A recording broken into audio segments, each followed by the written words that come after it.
through our collections. So welcome, in a sense, to the collections of the National Museum in Edinburgh, okay, in hopes that you can visit someday.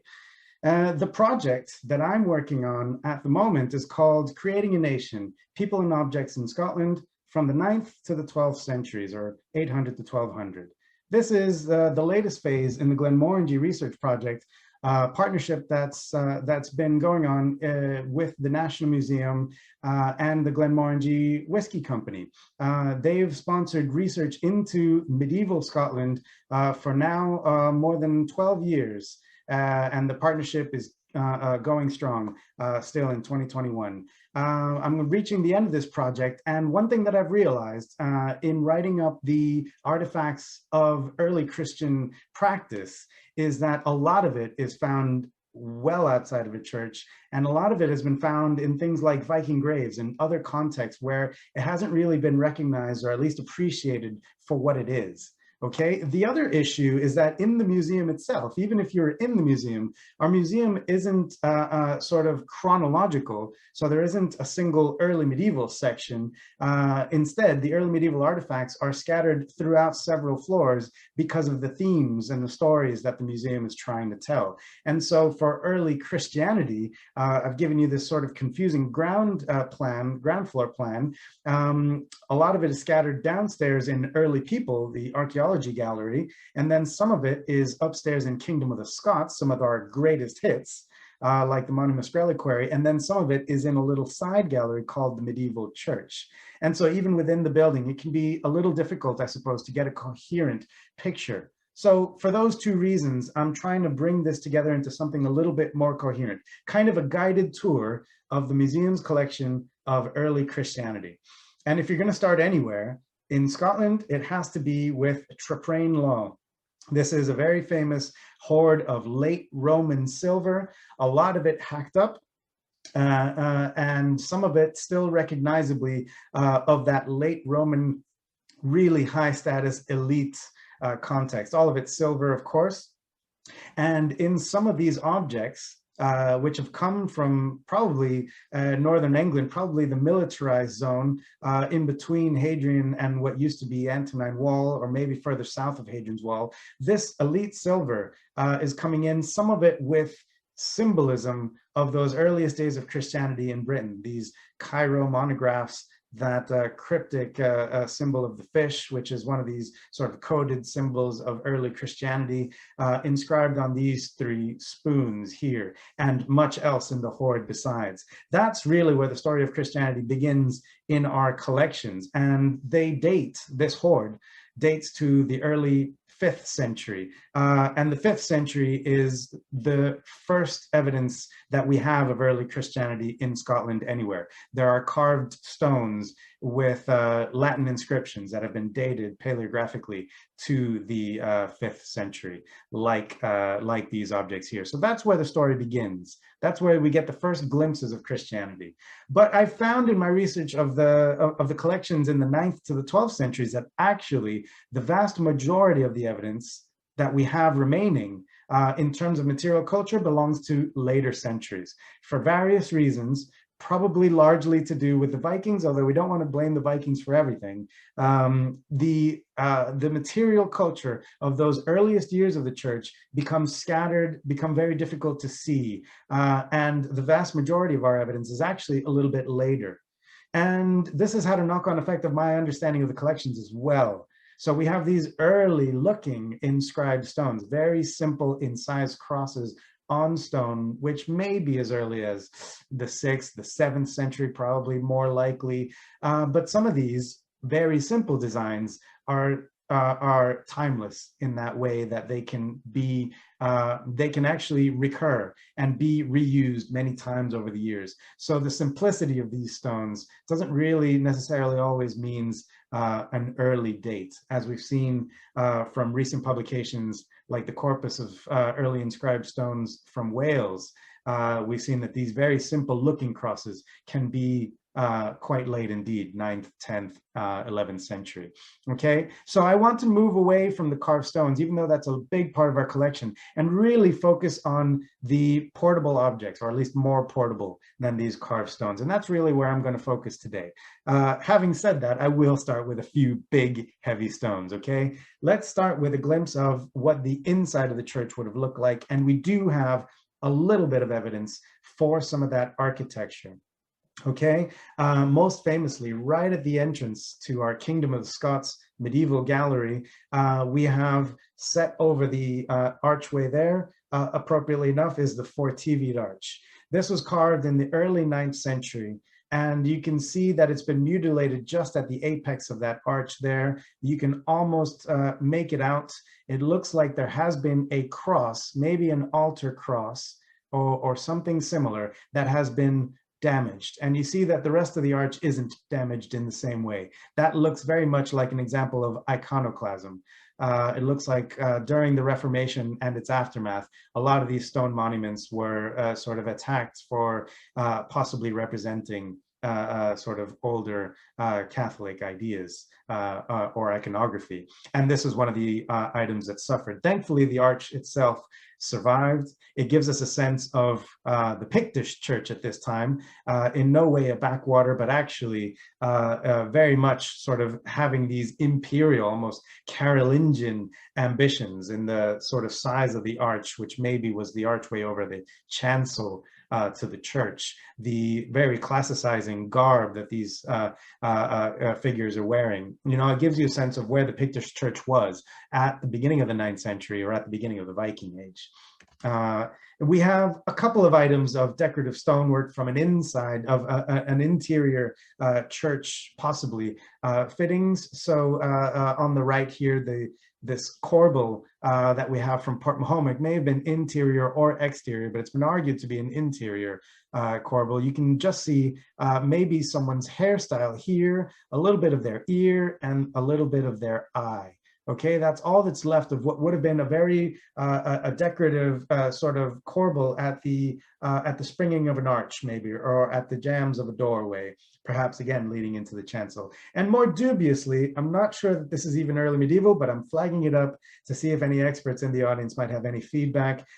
This oddity from Kirkintilloch, where there's no other evidence for an early medieval church other than maybe place name evidence. It's quite a large thing. It has damage at the crest on top. I think it might be a corbel, it might be an exterior fitting, but again, I'm not even sure that that one's early medieval. I'll just flag that one up as one of my favorite mystery items in our collection.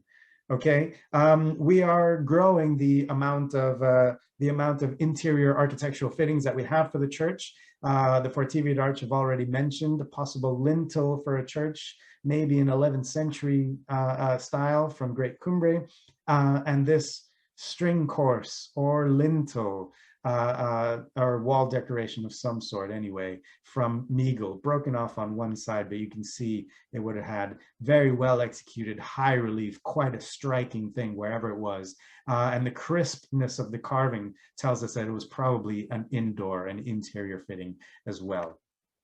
Moving on then to the business end of the church itself, we actually have a lot of really good carved stones, a corpus of carved stones which may belong to the altar or to shrines that may have sat behind or next to the altar.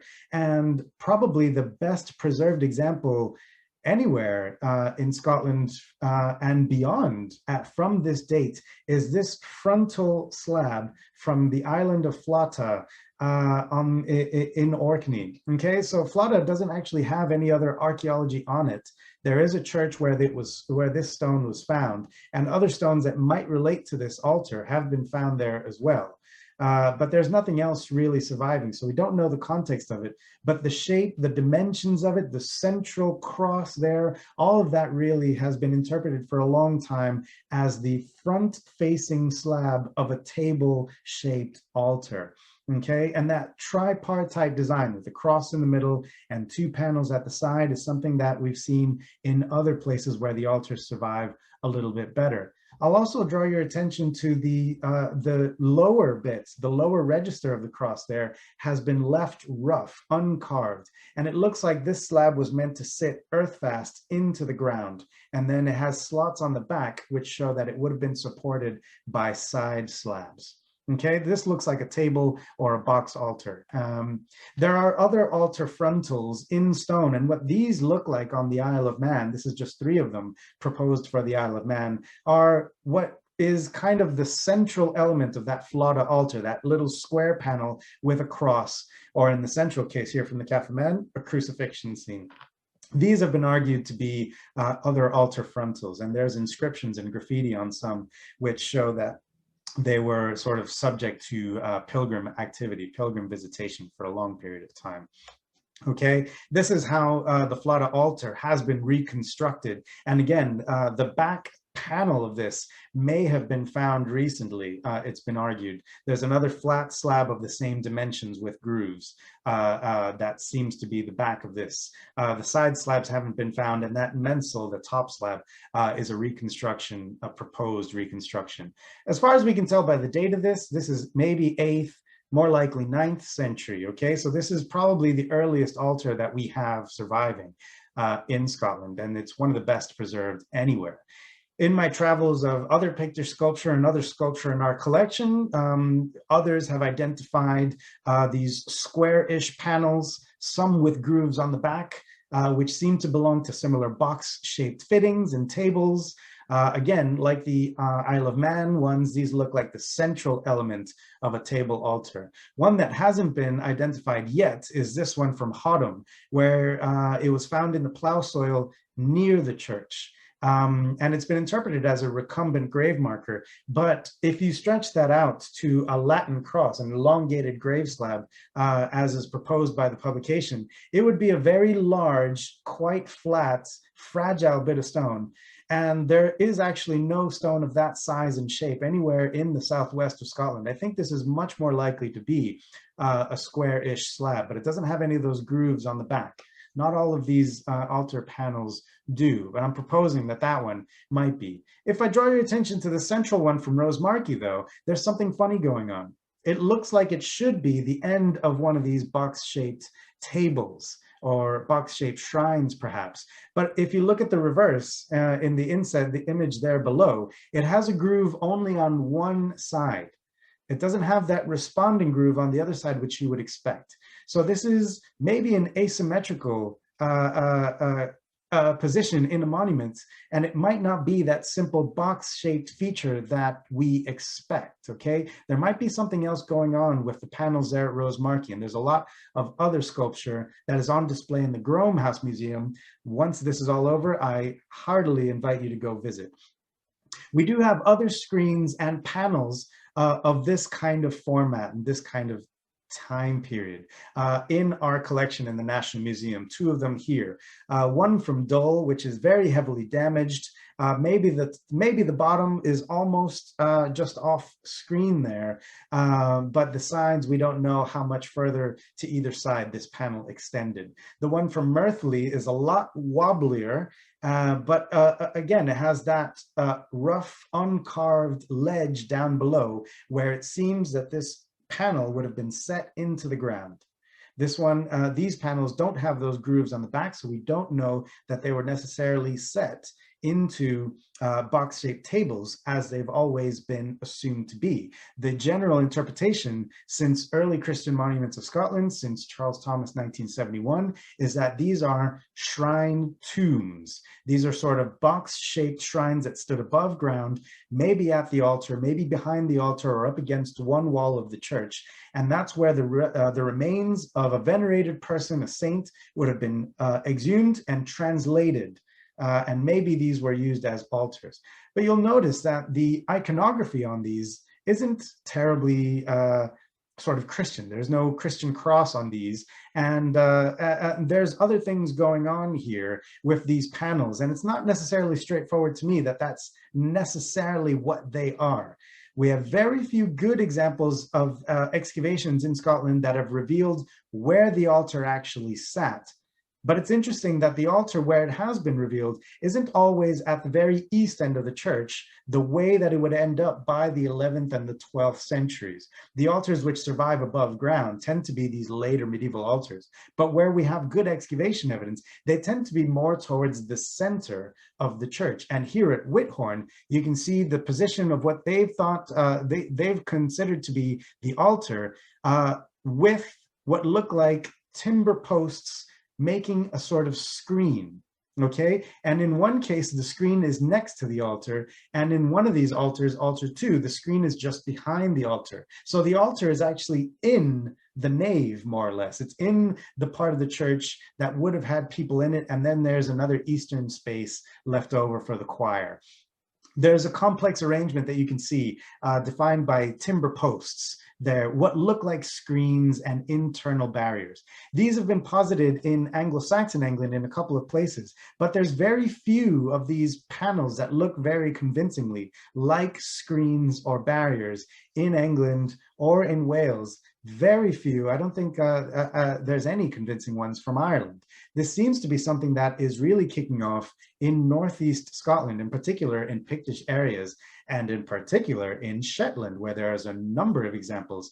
These are outside of our collections, but these are in Shetland Museum, another place I highly recommend you go see. The question is, are these necessarily shrines? There's a lot of work that needs to be done here, but this is a good example of the difficulty with these things. These corner posts, these upright slabs that would have gone on the corners, sometimes have their slots sort of facing in multiple directions.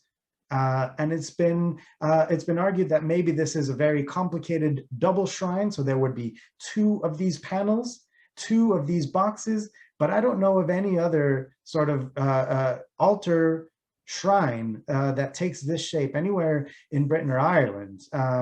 Again, it's because these things were probably made out of wood, other ephemeral materials.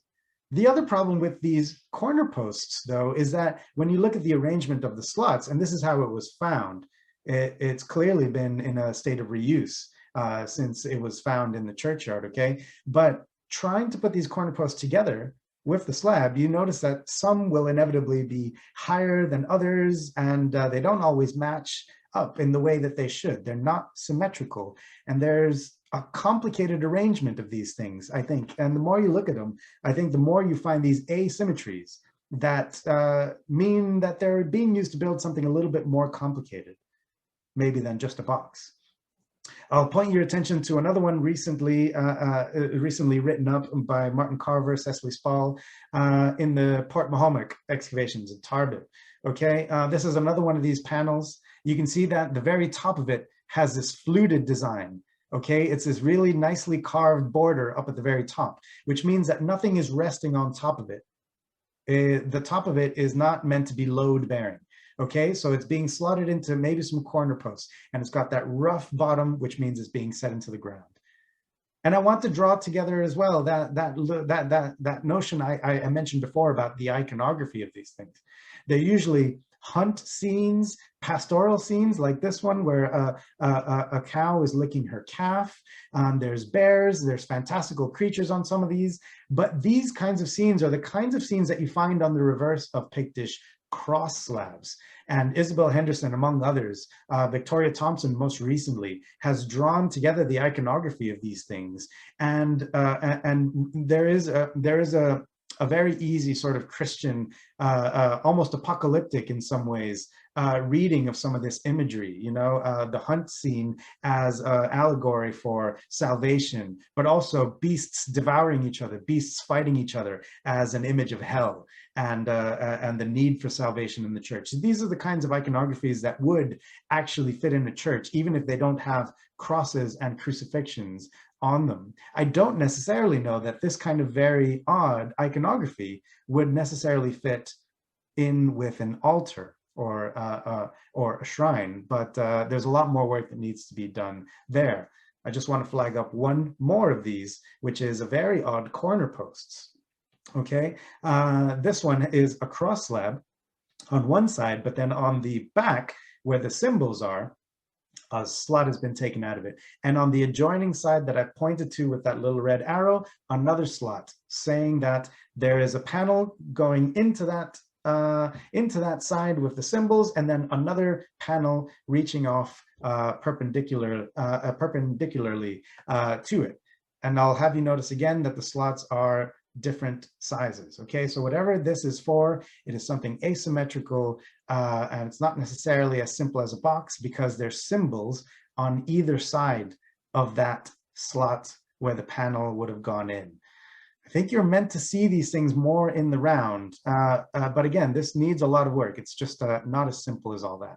And then just to add to the difficulty, it's been argued recently that maybe some of the massive Pictish cross slabs themselves may have been indoor monuments. Some of them have tenons, very few, but some of them have tenons on the sides, and a couple of them have tenons at the top. You can see in the Sketchfab model of this one from our collections and Woodray that it has this pretty structural looking tenon at the very top. We don't know what that's for, but again, the crispness of this carving, other than the damage, another case of possible iconoclasm there where the cross has been cut out. Other than that damage, the rest of it looks really crisp, and there's an argument that these things maybe were also indoors. So we're talking about a complex series of barriers and screens and internal shrine tombs, perhaps, in ways that we don't really see anywhere else outside of the northeast of Scotland. Really interesting stuff. So what I want to do now is, having considered the stones, I want to go into the stuff itself. And I've called this section relics, but what I mean here is things that were sort of in and around the altar plate, the shrines, the altar crosses, in inorganic materials, the kind of stuff that actually survives.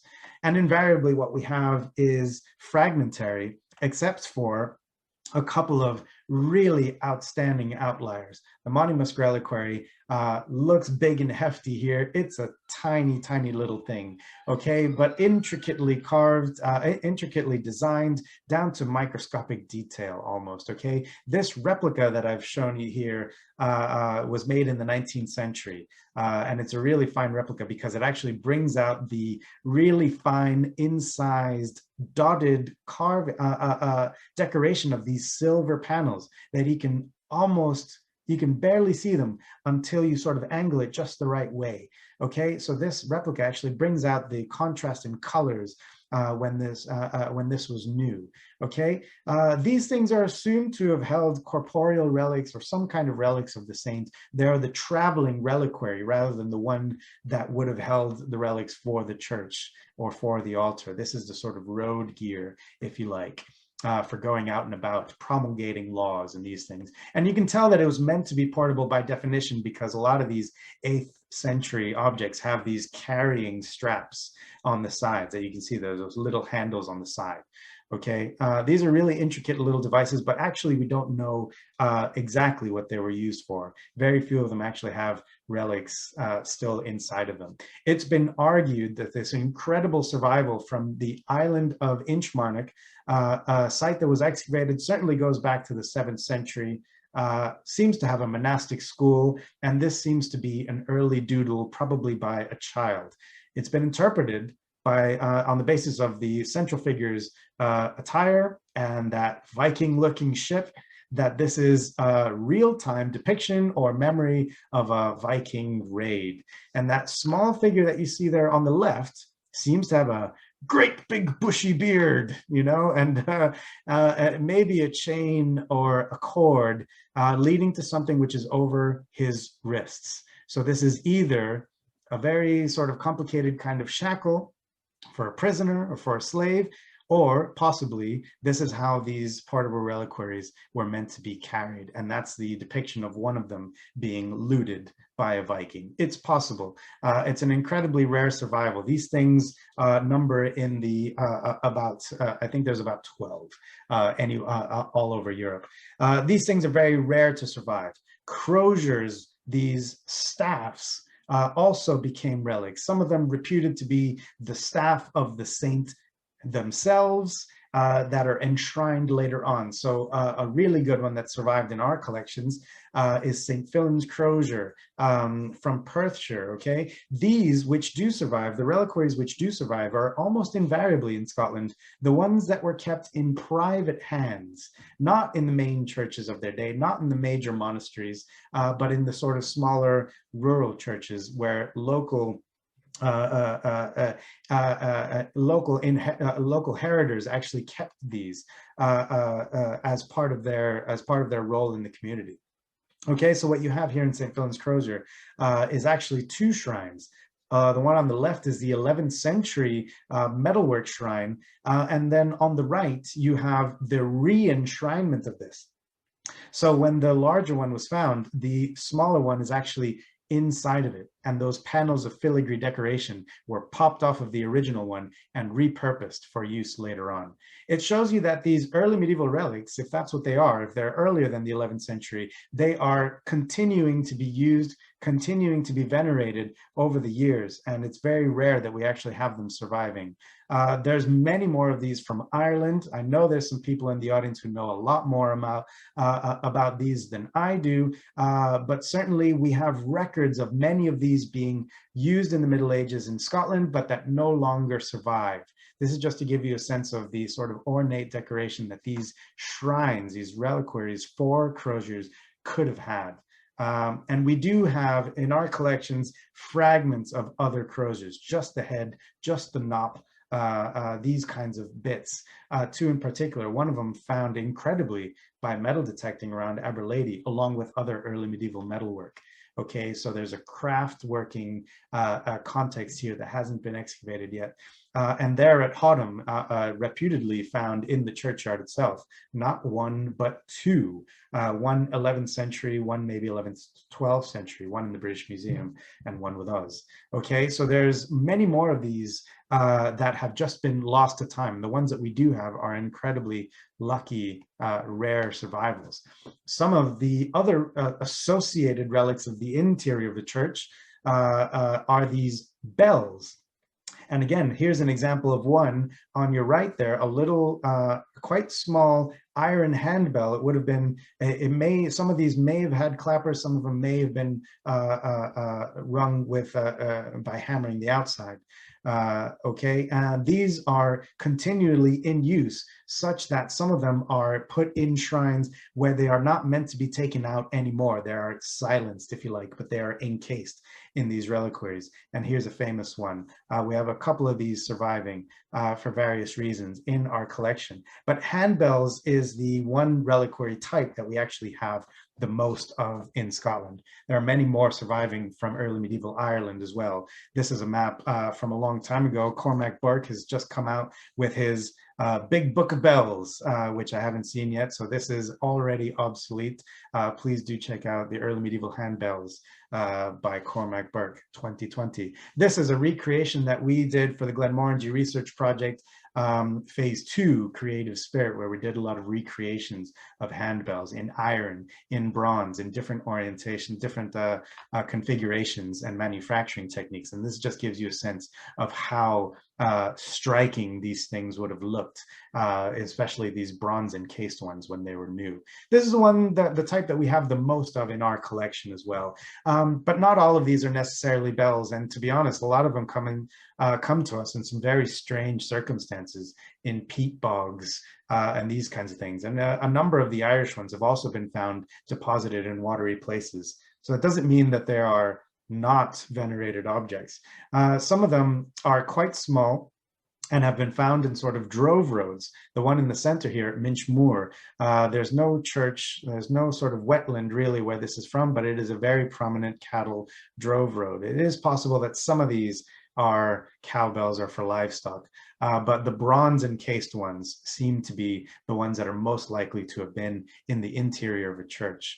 And recent work in England has established this as well. They come in a variety of sizes. They had a variety of different uses, from ceremonial to almost tokenistic, almost amuletic versions of these bells. There's a lot more work that I've done on these, that Cormac has done on these, so that's all to come.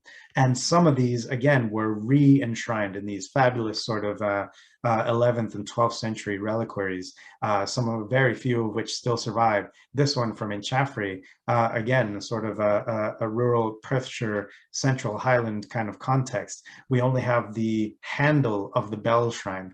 And to give you a sense of the kind of object that this would have come from, here's another one from Ireland. Here in the 11th century, you were getting this really fabulous mix of, if you like, insular and Scandinavian, Anglo-Danish art styles coming out of the big cities like London and Dublin, places like these. And to see examples of these Irish style re-enshrined bells in Scotland just is a reminder that Scotland and Ireland are going through these processes of reform, re-enshrinement of earlier relics at the same time. They are both Gaeldom at this time. So whatever's going on in Ireland is a good bet that is going on in some form here. I want to round things out then by talking finally about Vikings, okay? Again, we put too much blame on Vikings for bashing up things, destroying monasteries, canceling monasteries altogether. There's this great old zombie narrative, we call it, the undead narrative that Iona, the monastery of Iona, was sacked by Vikings so viciously that it blinks out of existence. There's absolutely no reason to believe that it does. However, we do have several Viking raids from early in the 9th century from there, okay?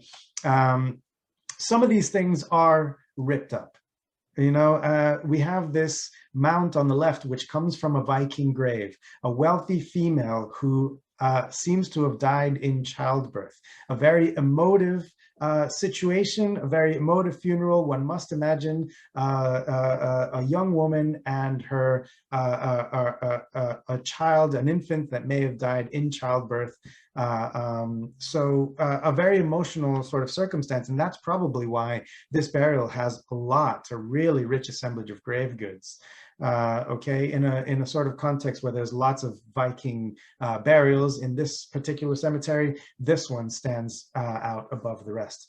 The typical Scandinavian oval brooches, typical sort of Scandinavian female costume, but in addition to that, this little ripped up bit of what must have been a very elaborate book shrine. It's been argued this is possibly the symbol of the lion for Saint Mark, which means we might expect this, whatever this object was, to have an image of a bull, the eagle, and the evangelist.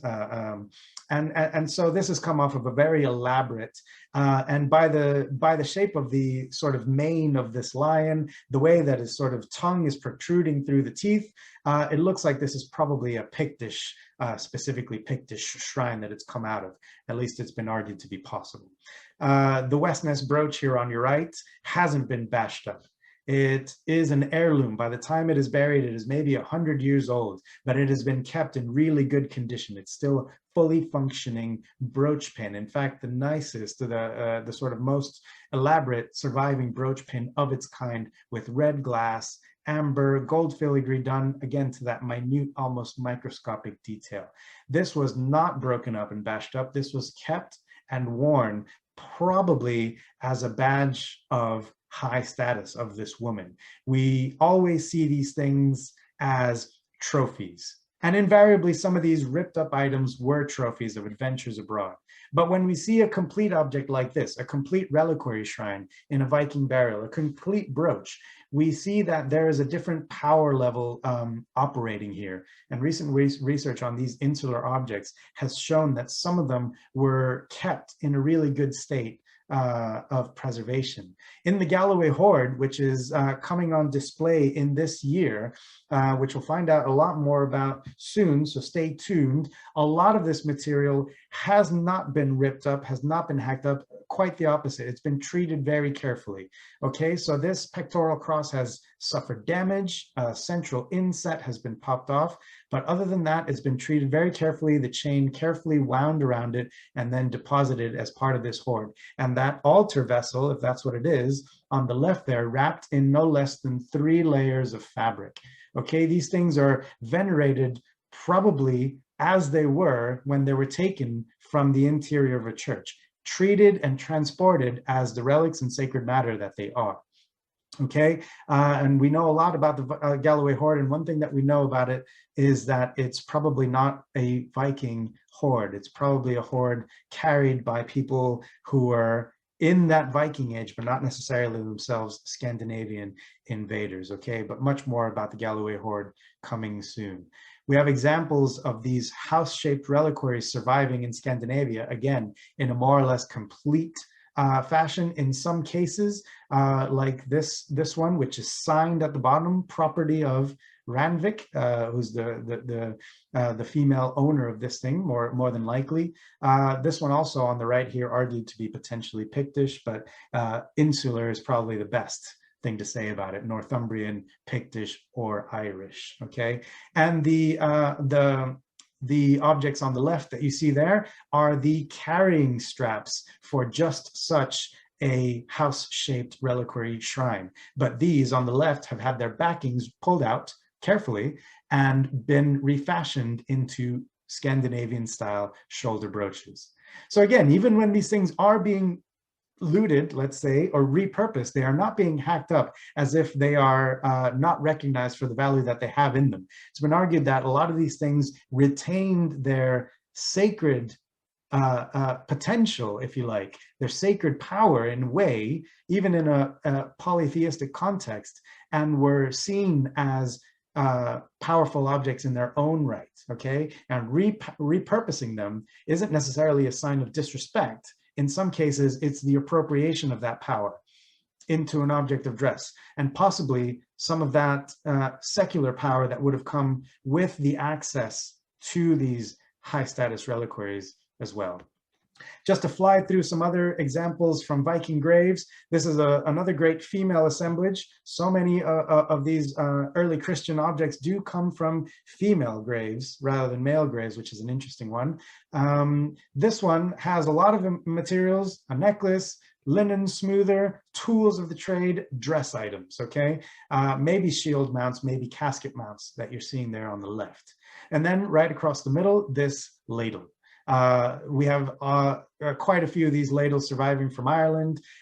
In Work of Angels and other catalogs, they're almost invariably interpreted as serving ladles, but for a Christian context. They go with these buckets, these ornate, decorated buckets, which probably were for doling out holy water, maybe for baptism as well, is another possible interpretation for these. We have them decorated with crosses and bowls from Ireland. There's a really good example of a strainer of the same kind of shape, if not the same size, on display in the Ulster Museum. This is the kind of bucket that I mean. We have a good number of these, maybe about a dozen or so, from Viking graves, Viking Age graves in Norway and in Sweden, okay, and in particular from Birka. We have 2 or 3, I believe. Here's a really ornate, very well treated example. It survived intact with its sort of handle still working, okay? But many of these didn't, many of these sort of suffered a lot of damage. So for instance, the mount of one of these is reduced to just this little badge, almost like a little button or a little tiny brooch that's been cut out of one of these facing plates decorating the outside of one of those buckets, and you can see those rivet holes where the rivet has been punched through. This is maybe a belt mount or a brooch or something like that, but it's been cut out of one of these buckets and ended up in a Viking grave on the Isle of Colonsay. Here's a close-up of another one of these decorated buckets, and you can see that engraved decoration of these twisted zoomorphic creatures with their legs twisted around one another, and the background hatching, the little hatching to say this is the background of the design that kind of brings these things together. And again, most of these survive in Ireland.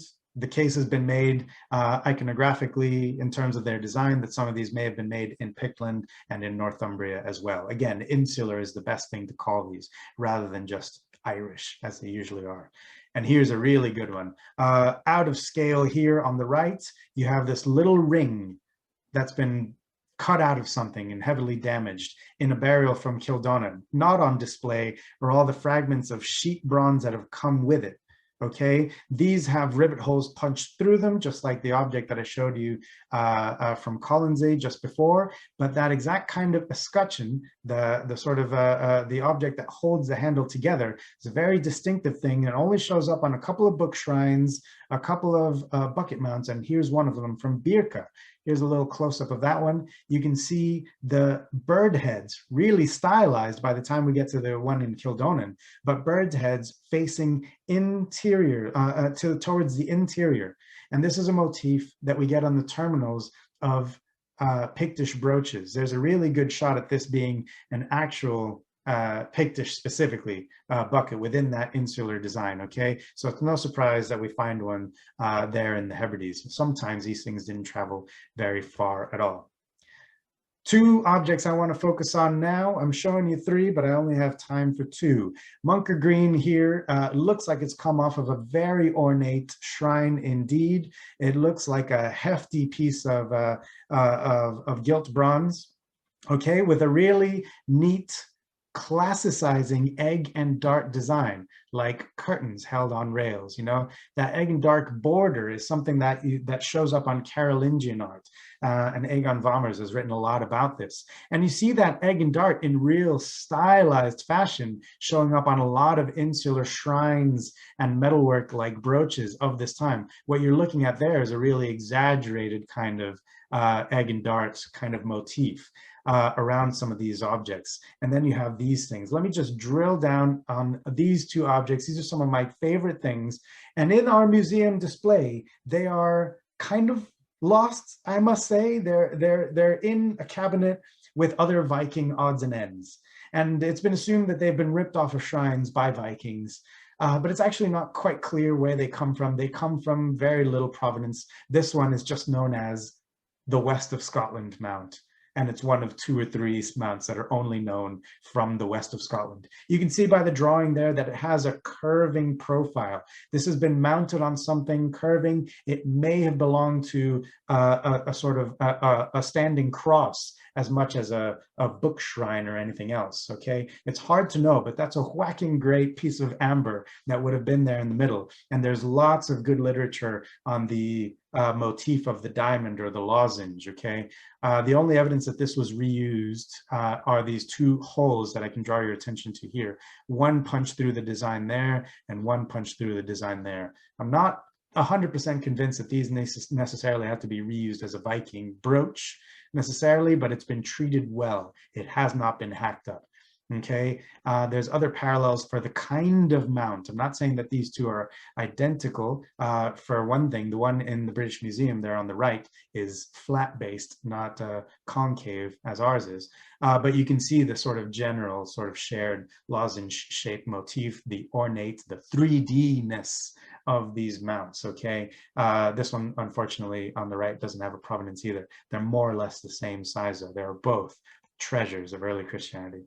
And the last one I want to flag up here, just as we sort of round things out, is what is becoming an obsession of mine. Again, this is found in a Viking grave. There's the assemblage when it was originally published in 1915 in a Viking cemetery, an area with a lot of other Viking graves. Once again, typical Scandinavian style oval brooches, probably a chain holding those together, other odds and ends, a little brooch there, a buckle here, and then this mount. And again, you do not get a sense of how ornate it is by looking at it on face as you do here in black and white. You have to see it in person, and in our galleries, it's not possible to see it that well, unfortunately, but there it is. It's really quite 3D, not concave, but it sticks out. There's a lot of things that this could be. There are some crosses in stone that have little insets for what must have been metalwork, gems and things like these. Now, the ones on St. John's Cross on Iona, which I'll point to there and there, are massive. They're much larger than the one I'm looking at there from the Isle of Lewis. But these crosses in stone have these extra details picked out in metalwork.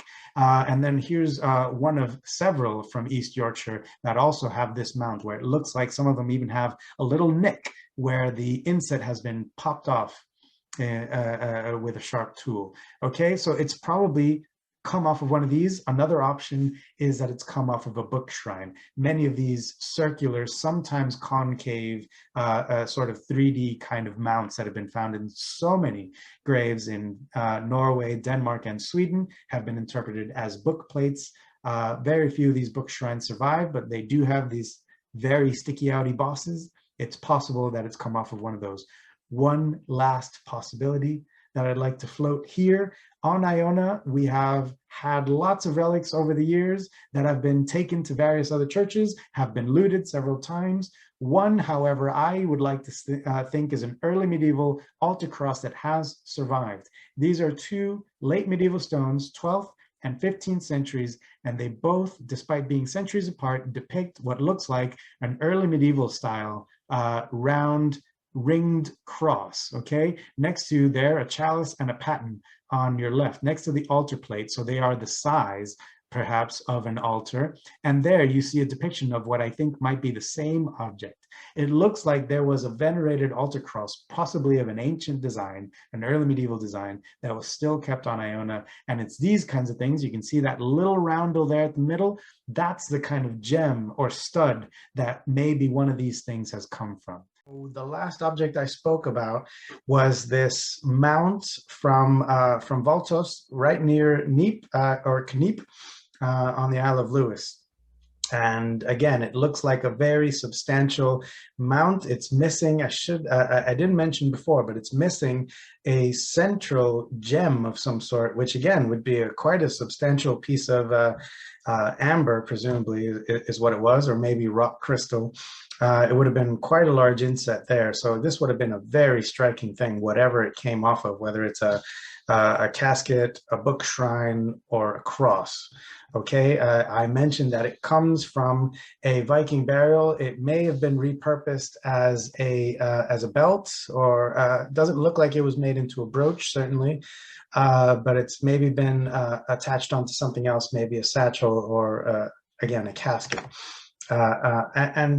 I mused on the possibility that maybe these kinds of objects have come from these multimedia Christian constructions, like these crosses and grave markers of the early medieval period. We have several of these from across Britain and Ireland that have little gaps, little cavities where it looks like they are missing an inset.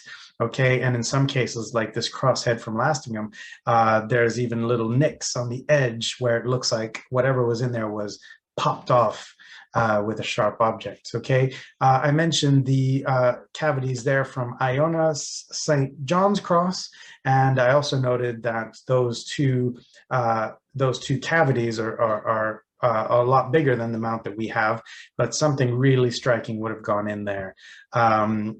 I should also note that the cross itself there on St. John's is covered in bosses of stone. These are sort of, looks like little bird nest shapes, but they're really made out of intricate zoomorphic interlace. These are little snake bosses, little snakes tangled up, making themselves into these little bosses. And that's exactly the kind of design that you see on some of these metalwork insets as well. This is an example of one from a Scandinavian context, from a Viking grave. And these kinds of disc-shaped mounts, usually with a very large inset in the middle of it, surrounded by interlace, these are usually found reused as brooches or as, mounts of other sorts. But we don't really know what they've come off of. Generally speaking, they're considered to be book plates or book mounts, maybe for a book cover, maybe for a book reliquary cover. On the example of this one fantastic survival, the Lochaneil book shrine from about the 9th century, with its very sticky outy bosses of similar-ish design, okay?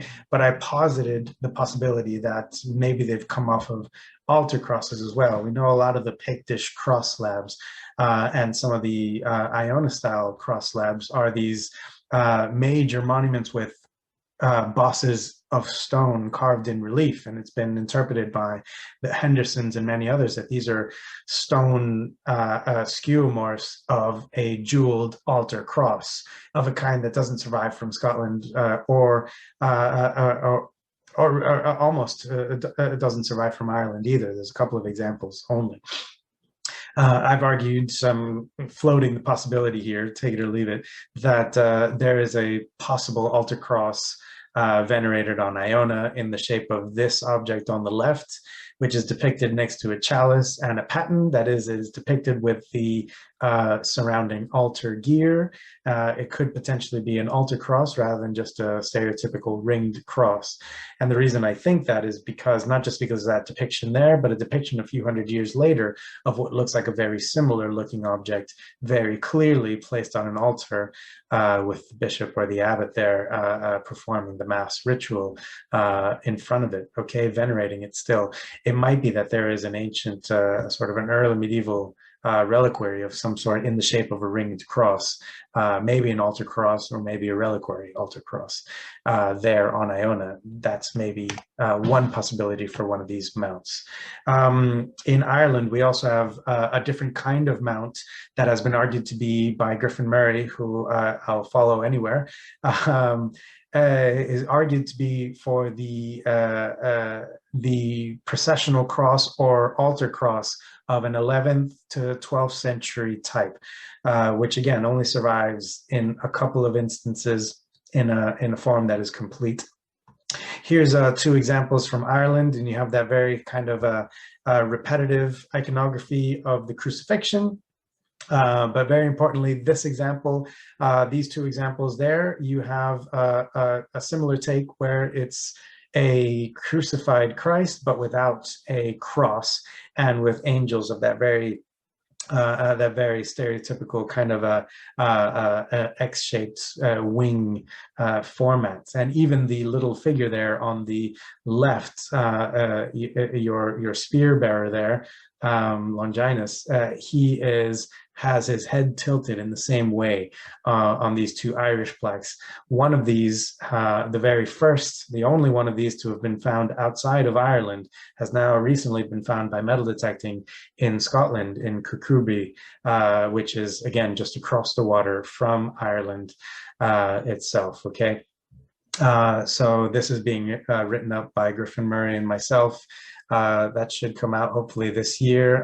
It's a fantastic survival, but again, it's a reminder that the kind of shrines and reliquaries that are being used and created at this time in Ireland are also being used and created in Scotland as well. Okay, so there's a shared cultural context there.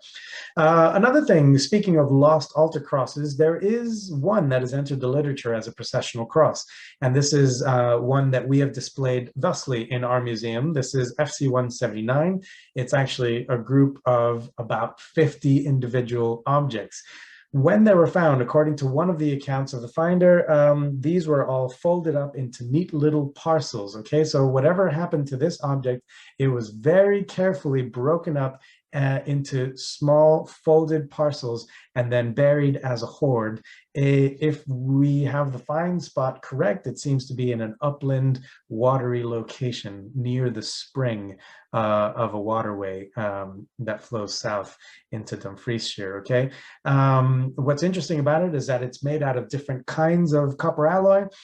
You have a very goldy colored copper alloy used for the bosses, and a very red, that is very copper rich copper alloy that is used for the repousse mounts, the stamped mounts in between, forming the arms and the transom shaft of the cross. Okay, it is currently displayed as this, a processional cross, okay, maybe of the 9th century based on the design. But there is an article in the Transactions of the Dumfries and Galloway NHAS, okay, journal by Wegener, who has looked at these individual objects, tried to reconstruct them as best he could in their fragmentary state. Some of them couldn't be unfolded, and so this is about all we can do with this. But what he's managed to do is reconstruct 3 different things potentially with this. Something using those bosses, again, of a very silver rich kind of copper alloy. And then these mounts on the left and on the right, which are more of that reddish material, which is a copper-rich, a different material. That's not to say that these necessarily have to be more than one object, but it's hard to see how they would all fit in the design of one single object. And how he has reconstructed these parts, he's found that some fragments have a hand and striations which look like a toga or a kind of a classicizing vestment of some sort. Okay, and it looks like this is a portrait of an evangelist or something similar. And based on the vine scrolls and other sort of egg and dart kind of border that he's able to reconstruct from this, he proposes that this is possibly a book cover or a book shrine cover. And he's raised this 9th century Carolingian parallel as a possible sort of model for something like this. So the reconstruction, again, leaves out those bosses. Still a possibility that that has come off of a second object, but there's something really strange going on with this, and it's been deposited in a very strange way. It's been broken up into parcels and chopped up. So this is a real decommissioning, but for what reason, we don't really know. It just shows you that there's still scope for reinterpreting stuff, even that's on display in our museums. And here's another example. These are the Crieff mounts, okay? These are a matching set. They were found together. They were purchased in Crieff and presumably found nearby. That's the account that we have. And they were found with a third object, which looks like the loop of a harness. A horse harness or something like that. Okay, and we're kind of, the literature is kind of divided on whether this is something that's come off of a shrine cover or something that's come off of a horse harness or something. But what we do know is you can see by the way the rivets have been kind of punched through, this has been repurposed at some point in its life. So these horse harnesses do get reused in Viking graves a lot, and Spearman, who's the last to sort of write this one up in a considered way, he argues that this has originally been a Christian object, a sort of a reliquary of some sort that has been maybe repurposed into that harness form.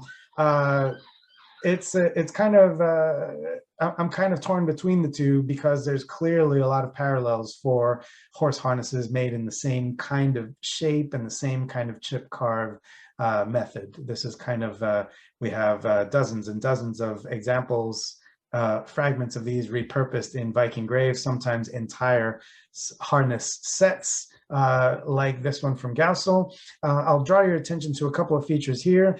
The bird-headed zoomorph that is coming here, which would have had a responding one on this side. The exaggerated egg and dart motif that we've seen already on the mount from the west of Scotland that I spoke about earlier in the lecture, and these little heads with kind of expanded, popped out collars. All of these features show up on insular art, but that head and these egg and dart things are showing up on things that are more likely Pictish, and it's been floated. Again, the possibility has been floated by Stevenson that maybe this is another one of these possible Pictish ones. It's hard to say to be sure. The safest thing to say is insular, but these would have had insets. Unlike some of the other mounts, these have had insets for rock crystals or other gems, okay? So there is a conspicuous use of precious metal and precious stones here. If they're on a horse harness that's sort of bouncing around,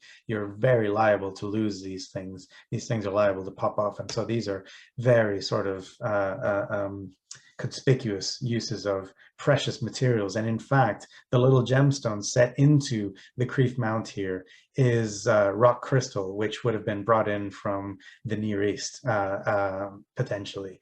And so again, we're talking about really sort of high quality stuff here. And the other thing that you need to say about these harness mounts is that they do have Christian imagery and Christological imagery that you can interpret it these ways. So this harness mount is clearly sort of one of these strap features from one of these harness mounts with these very recurring mushroom-shaped expansions, okay? You can see that this one from Jarlshof, the only one from a settlement context from Scotland, I should say.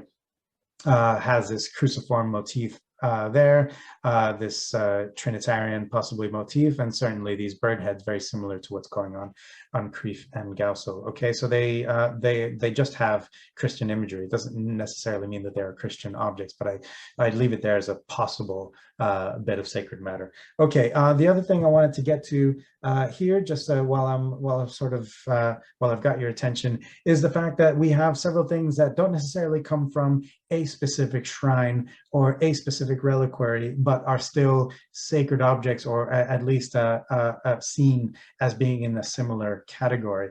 One of these things that's been recently highlighted, excuse me, is what's been called chrismatories, or at least altar vessels. Okay, in Ireland, there's only a handful which still survive. This one from County Antrim is on display in the Ulster Museum, I believe, and is inscribed, which allows us to date it to about the late 11th century. It's a very small flask with two little, barely functional handles on it, okay, almost skeuomorphic. We know that lots of ampullae, containers for holy oil, little flask vessels from the shrines of saints on the continent and elsewhere, have this sort of flask shape with the two handles, the two lugs there. And this is a kind of echoing that. We know, however, that these are being used for potentially the carrying of sacred oil like the chrism, because there is one very handily inscribed that's been found in the through the Portable Antiquities Scheme, has been reported and published from Surrey. The inscription on it may date to the 11th or the 12th century, and it seems to say, or does say, Oleum Chrism, revealing what these things might be used for. Now, we actually have one of these in our collection. The one from Texel looks, for all intents and purposes, the same as those other two, more like the English ones in that it doesn't have a foot. It's round bottomed, so it could not have stood on the altar like the Irish ones. In fact, to my knowledge, I think only the Irish ones have these footed shapes. The other ones from the Portable Antiquities Scheme from England are all round bottom, so they had to be carried possibly on a girdle, on a thong of some sort. So they are road gear, they are traveling gear. And I found two of these in our museum, at least two possible ones. Copper alloy in all cases, round bottomed, no foot, two lugs. Okay, the one in the middle there from Berwickshire was interpreted as Romano-British, and I've got the all clear from our Roman curator to say that this is very likely what this is, more than Roman, probably medieval. Okay, I'm not sure that they are all the same thing, but I'm floating them as a possibility. Again, this relates to a period of the church where you are not just taking your sacraments in the church, but there are other sort of road gigs, if you like. There are anointing of the sick in their homes, perhaps. The sort of last rites being carried out outside the church, and that's what these things are being carried out for. But it tells us about a context in which there was an expectation, at least, of pastoral care. And what's interesting about the ones on the Portable Antiquity Scheme is that they are found in plow soil. Okay, so these things are pretty common. They're not flashy, they're not ornamented usually, and so they are just kind of the typical road gear of a parochial system that is performing its pastoral duties out and about, okay, outside of the monastery. So more likely than not, they date to 11th century at the very earliest, probably 12th, 13th centuries, more likely. Okay, and we have at least one example of something that has been interpreted as a pyx, or a sort of a vessel, at least for carrying the consecrated host. A sort of a ciborium, maybe, is another word that's been used. These things have very subtle differences, but the fact that this one has a lid makes it more likely than other bowls to be more than just a sort of drinking bowl that we know we have lots of, for instance, from the St. Ninian's Isle hoard and other hoards. It's certainly not a hanging bowl. The lidded nature of it, the fact that it stands on its own, means that it would work for standing on the altar. It's small enough to stand on the small sort of super table. The mensal tables that we have are quite small, and the lid has a cross incised on it, and the bowl, the omphalos of the bowl, has a marigold cross. So quite possibly that's what this is. This was found in the burial ground there in St. Andrews, surrounded by early medieval grave markers. So we could be talking about an original deposit, maybe a bishop's burial or something similar here. Okay, the last thing that I wanted to talk about is something that I'm really excited about. I've got a lot of, there's been a lot of sort of talk about these in previous literature, but in Scotland, as in Ireland, we have these stray fragments of exotic tiles of stone. We call them green porphyry. Sometimes they're called, as on our catalog in the National Museum, verde antico. These are, this is a very specific kind of stone that is only quarried in one place. This particular green stone with those green inclusions that takes a really nice polish only comes from the quarries of Laconia in Greece. And these were used since ancient times, and certainly during the Roman Empire, they're used for basilicas and tombs and urns, all sorts of sort of deluxe imperial and later ecclesiastical contexts. The important thing to note, though, is that by the Carolingian period, these earlier tiles, this stone is no longer being quarried, and any further use of this is coming from the very well-documented group of people called the Marmorari and other kind of titles. They have their specific job is to recycle these old Roman buildings for their mosaic tiles and their wall cladding and their columns of marble and porphyry and alabaster and things like these, and repurpose them in new Carolingian buildings. Okay, these are the this is the context where our porphyry is coming from. We don't have a single complete panel or tile. All of our examples are about this big. They're sort of, you know, they fit in one hand. They're broken off of something, but they invariably have one, more often two, polished faces. Okay, that means that they've come off of a tile rather than out of the quarry or anything like that. Okay, so they are repurposed tiles. They are spolia from Roman or other churches and monuments. I've color-coded where they come from here. In blue, you have sites that are maybe graves. In red, you have sites that are associated with a church, and yellow, sites that are certainly settlements without a church. Okay, in some cases, you can't really tell which one. In Cape Bister in Shetland, it's a chapel and a settlement together, and so you can't really tell where this has come from. In Whithorn and in Bornish, they're coming out of very wealthy Viking Age trading establishments, market sites, market towns, wealthy settlements that are known for their trade links, and they have other exotic goods that are passing through. The same applies to finds from Dublin. There are several finds there. It looks like there are ports of entry for these things, but where they are ending up is almost always, in a majority of cases, at or near a church or in a grave, okay? And that's where we find them, where they've been excavated elsewhere. I think that's significant because at the same time as the context of these, they're generally Viking Age, 11th century, more or less, where we can date them in Scotland as in Ireland, okay? It's a very specific context that they're coming in from. And it is at the same time that portable altars are being fashioned out of the same material on the continent. From the Carolingian period onwards, certainly from the 8th century onwards, you begin to get these very fancy portable altars that are mounted in ivory and gold and copper with rich sort of ornament all around. Sometimes it's just a tablet, a tile basically, that has been given this frame so that you can carry it. And sometimes it's been made into a box which can carry relics underneath that tile. Okay, the red and green porphyry are both used, but we are only getting green porphyry, not red porphyry, in any site in Scotland. I do believe some red shows up from Dublin, though, so it is around. I think it's no accident that these things are being made more frequently on the continent. They begin to appear more frequently in the 11th and certainly into the 12th century, and that is exactly the time that these chunks are showing up, as far as we can date them, in Scotland and in Ireland, okay? And certainly that, I think they have a sort of resonance still attached to them, even though they are not complete portable altars. I think they are being used in a similar way. And here's why. There's some that have come from really well excavated sites, controlled excavations. Here in this site from Iceland, which is hugely fascinating, but more importantly, really well dated by material culture and by tephra layers there, and by radiocarbon dates on Iceland. We can very clearly say that this is an 11th century deposit.